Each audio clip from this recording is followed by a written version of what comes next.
Hello everyone, how are you doing? This is MD Tech here with another quick tutorial. In today's tutorial, I'm going to show you guys how to force enable a zoom feature or zoom limit on your Google Chrome mobile app on your Android or iOS device.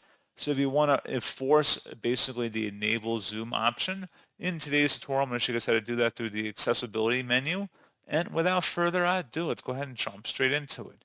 So all you have to do is select the three-dotted icon in the top right corner of the browser and go down and select the settings gear button. And then you want to go down again underneath advanced and you want to select the accessibility tile. And now that we're in here, there's an option that says force enable zoom, override a website's request to prevent zooming in.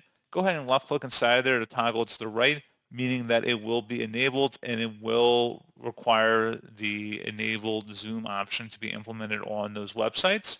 So pretty straightforward process, guys. And then if you just wanted to turn it off, just click inside that oval one more time to disable it. And that's all you have to do. So pretty straightforward process, guys, on that. And as always, thank you for watching. I do hope that I was able to help you out, and I do look forward to catching you all in the next tutorial. Goodbye.